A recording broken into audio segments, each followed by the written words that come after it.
my name is Kiera Mallinson. I'm a student studying electrical engineering at Notre Dame. On behalf of Engineering Tomorrow, I'm delighted to welcome you to our Inspired to Engineer video series. Engineering Tomorrow is a nonprofit organization whose mission is to increase the number of high school students who enroll in college and pursue an engineering degree. In addition to offering field trips to our engineering labs and local engineering sites in various cities, we also provide high school students virtual lab experiences and virtual interviews with professional engineers around the world who are leaders in their respective fields. These engineers share their career experiences, discuss unique engineering challenges that they have solved, and provide thoughtful advice to aspiring engineers. Today, I am pleased to introduce you to our guest, Wedel. Mr. Wedel, thank you for joining us today. Kiera, thank you so much for having me. It's a pleasure to be here. Great. First, let's start off with your path to becoming an engineer, and also what inspired you to become an engineer? Well, I think that one of the things when it comes to becoming an engineer, one of the things is kind of a love, obviously, for kind of the sciences and the mathematics. And I certainly had those throughout my high school and throughout my college career. In fact, when I think back about my schooling, two individuals that really inspired me to kind of pursue the STEM fields were my parents. So my mother was a high school science teacher. She taught physics, chemistry, biology, physical sciences, taught high school students, and really encouraged me to pursue science and mathematics. My father, he was a drama, a theater, a speech major, as well as a teacher as well.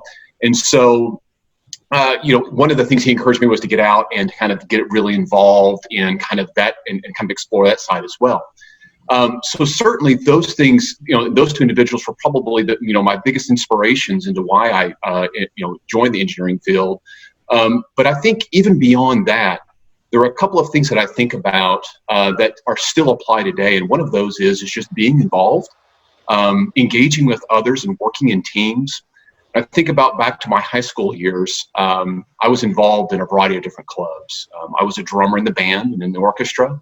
I enjoyed the mock trial or the mock United Nations programs and was able to work with others in that venue as well. So I really enjoyed working with others. And then I think the last thing I would think about is that I really just enjoyed solving problems. And I think part of being an engineer is just the desire to solve problems, whether it be solving a problem facing society today or facing a specific industry or something like that. But even back in my school years, I was just really enthralled with just solving problems as well. That's great. I can definitely relate to a lot of those, especially being in the band. I'm a piccolo player at the University of Notre Dame in the marching band. So next, I'd like to ask you, what would you consider to be a highlight of your career so far? Yeah, so, one of the things I really enjoy, obviously when you're an engineer, you get to do a lot of things, right? You get to solve technical problems, you get to conduct and execute projects, you get to work with a variety of teams. You really get to apply your science and your math skills. But I think for me, and I think part of the influence that my parents had on me as well was the desire to mentor and to help others.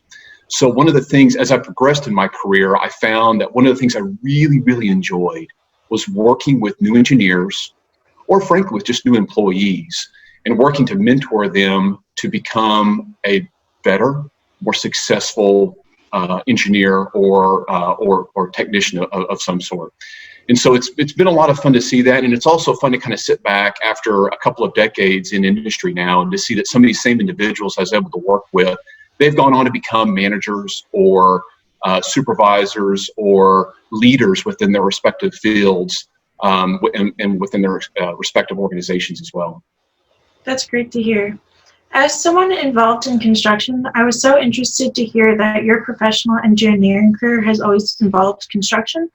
Can you expand upon the experiences you've had with that and how research is really important in those experiences? Yeah, so if I think back over the course of my career, I've had the great opportunity to work in a variety of different projects, small, medium-sized, and large projects. So coming directly out of university, I went to work in the oil and gas industry. and was primarily responsible for kind of smaller projects and spent a lot of time not only in an office environment, but certainly in the field environment where I was coordinating and working with the general public, with constructors, with other engineers, and with government and regulatory agencies as well.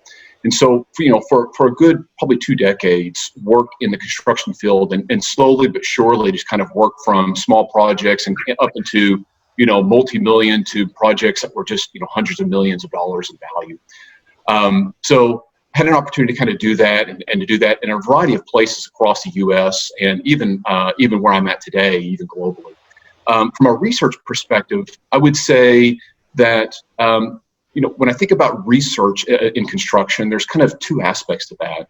There's an internal research aspect where for every project, there's an engagement by engineers to research, government and permitting regulations, to understand the latest and newest technology that could be implemented, and to test that. To understand, what are your risks on the project, and to develop, kind of a list of those risks that you need to mitigate. So there's an internal bit of research that has to occur on just every project. But even outside of that, there's an external research component as well. And certainly there are many organizations that you can become involved with that can provide best practices in terms of project planning or project development or project execution. Best practices that, where academia and where contractors and where owner-operators pull together, they pull their people together to come up with the best and brightest ideas that could be implemented to improve how we do projects. And even I and any engineer can get involved with that through research teams, that study best practices as well. Great. How would you describe the current state of our country's infrastructure? Do you think that the country will need to make an investment over the next few decades? And if so, how would that impact high school students possibly considering a career in engineering? Yeah, thanks for that question. It's a really great question. And I would say this. I would say there's 2 kind of aspects to that. Certainly I think about the United States existing infrastructure. We have a road network, we have railroads, we have airports, we have pipelines, we have electrical transmission lines, and other industrial facilities that were built decades ago. And while they're still in operation, they're well maintained, they won't last forever. And so I think about our existing infrastructure and that over time, they'll require at some point replacement, certainly further maintenance and remediation. So I think when I think about the existing infrastructure that was built, certainly decades ago and it continues to age, one of the challenges that we'll face as engineers is thinking about those existing assets and how do we maintain those and how do we replace those? And then, of course, the second piece of all of this is new infrastructure. So renewables, new industry, new pipelines, new transmission lines, new hospitals, new schools. Each one of these will be new infrastructure that will have to be designed, materials will have to be procured, and they'll have to be built and by engineers as well. So there's really kind of 2 aspects of it. It's certainly the existing infrastructure and also new industry as well. Engineers play a key role in that in terms of planning those, in terms of understanding how to develop those assets, and then also certainly in terms of how to construct those as well. Sounds like there will be a lot of great opportunities for upcoming engineers. Speaking of that, how does the engineering industry become a problem solver given the global crisis we are even experiencing today? And how would you say health and safety measures engineers can offer affect those? Yeah, it's really interesting. So one of the things, obviously, that we think about when we're talking about construction is kind of 3 different aspects. We're always concerned about the health and safety of our workers, the health and safety of the surrounding community as well. We're also concerned about environmental impacts and how our projects impact the environment at large. But we're also concerned about our social responsibility as well. That's always been a concern of ours. But now, and I've heard the term used several times, we're kind of in an unprecedented time with the COVID-19 virus. And it's caused us to kind of pause and rethink, how do we approach development and how do we approach execution of our projects? And even today, I work with a variety of different construction partners now that have to think about, when I'm constructing a project, I can't just go about the old way of building that project anymore. I have to think about additional types of measures I need to take.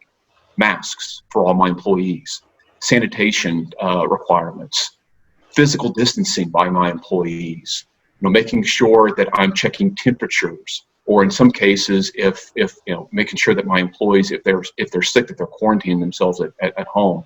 So one of the things we have to also think about is additional measures when we're constructing these projects to protect our workforce and also the surrounding community as well. It's just another layer of environmental health and safety measures we have to take at this point.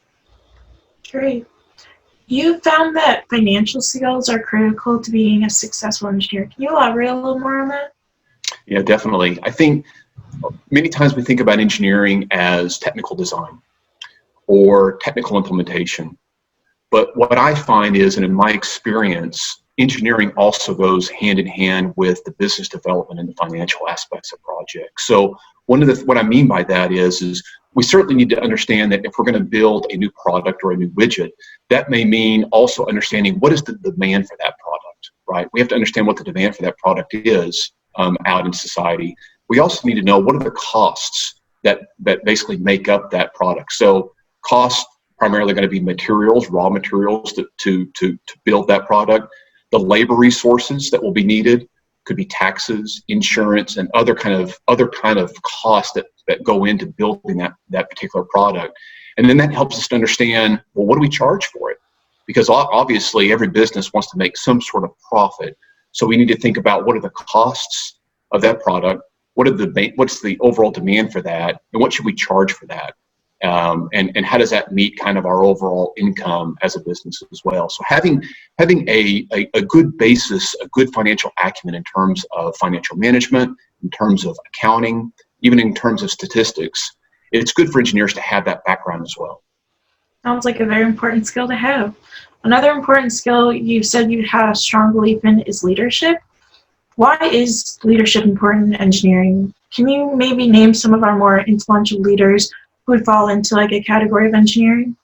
Yeah, definitely. I think about engineering and that many people might consider engineers as that sole individual that sits in the back room and they're in four walls, they have the door closed, and all they're doing is just kind of designing a highway or designing a particular process.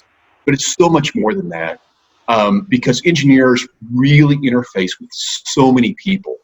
And you work in such broad teams, and so often engineers are the leads of these teams. They're the project managers, they're the project coordinators, they're the managers or vice presidents of organizations. And so it's so important to be able to be comfortable with working with others and leading those teams. We have, as an engineer, one of the desires that we have is to be able to work with others, be problem solvers, and be able to lead teams. And I think about, some of the more influential types of engineers that probably the audience would know who they are. Certainly I think about Jeff Bezos, Amazon's CEO. He was an electrical engineer. He's a degreed electrical engineer. I think about Mary Barra. She's the CEO of General Motors, also another electrical engineer. And actually, what's actually interesting is if you look at the Fortune 500 list of CEOs, a significant portion of them are all engineer majors. So I would say, certainly engineers provide you with the technical acumen that you'd like to have, but also they give you the ability to be able to see the world from a technical lens, but also from a people lens as well. As an electrical engineer myself, I was very happy to hear the representation of electrical engineering majors. For those high school students who are considering going through the process of applying to college and possibly majoring in engineering, is there any advice you could give them? Yeah, I think a couple of things here. I think obviously science and mathematics and the study of that is very important. But I think just as important are kind of two aspects that I think about. One of those is just to get involved with teams, to get involved and learn how to function on the team. And whether that be with sports, whether it be with the arts, whether it be with music or drama or whatever it might be, I would get involved and to learn how to work with others. Because others have different perspectives, they have different value sets, they have a different take on whatever the subject is that you're working with. And learning how to work with them and learning how to kind of compromise and negotiate with them is really, really important to become an engineer. And I think the other thing I would think about too is find a mentor. Find someone that you can work with that maybe has some experience in the area of whether it be leadership or in engineering or whatever it might be. Find a mentor that you can work with and learn from them. And I go back and I look at my career as an engineer. I had multiple mentors that I looked up to and I asked advice of and things of that nature. And some of those were professional mentors and some of those were personal mentors. But find someone that you can work with and you can look up to and ask questions about. Great. Thank you so much, Mr. Wedel, for joining us today. Thank you to all the students who tuned in to watch the Inspired to Engineer video series, and we hope you'll join us for the next episode.